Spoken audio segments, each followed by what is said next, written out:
उग्रवाद विरुद्ध रे निर्णायक लड़े को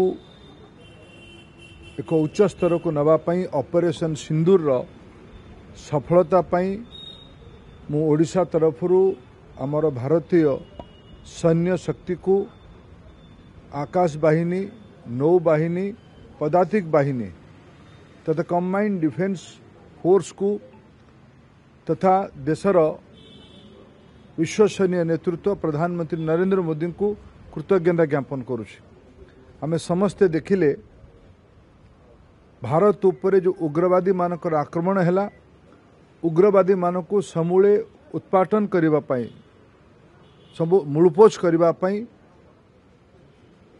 6 राति 7 सकाळे भोर रे पाकिस्तान सीमा भितरे पीओके को टपिकी 9टी उग्रवादी आड़ा को ध्वस्त करागला। जो निर्भुल सठिकता सह भारतर एयर डिफेंस फोर्स काम करला ये भारतर गौरव बढ़ेला। तापरे पाकिस्तान रो पालट आक्रमण रे भारतर सैनिक शक्तिर जो जवाब 9 राति और 10 रे दिया गला।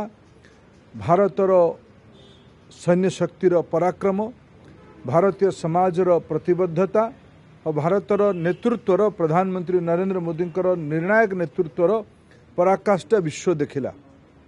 आज देश रे आवश्यकता अछि सैनिक शक्ति को मन बढ़ेबा पई मन दृढ़ करिबा पई एई पई आज समाज को आह्वान करा जायछि नागरिक मान को आह्वान करा जायछि ऑपरेशन सिंदूर को समर्थन करिकी सेना को समर्थन करिकी तिरंगा यात्रा आयोजन करिबा पई मुझे ओडिशा रे कथा को उल्लेख करूछि।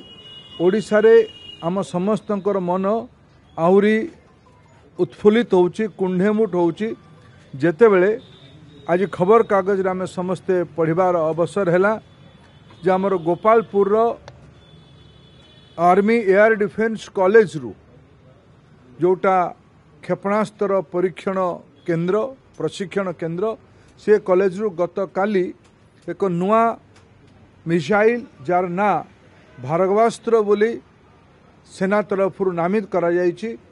आपण आमे देखिथिबा जेबे एई थर जो ड्रोन आक्रमण शत्रु पक्षरु होउतला पाकिस्तान आडू होउतला भारतर डिफेंस तरफ एककालीन सबु ड्रोन गुड़ी को ध्वस्त करिवार सुदर्शन चक्रव्यूह को आयोजन करा जायतिला।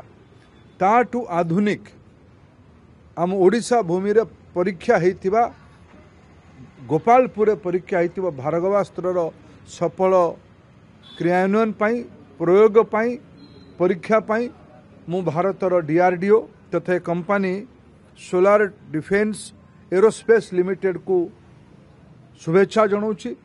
भारतर सैनिक शक्ति ए प्रकार अत्याधुनिक अस्त्र शस्त्र को मिसाइल को सज्जित करथिबारु आज देश जापाई गौरवान्वित होउछि।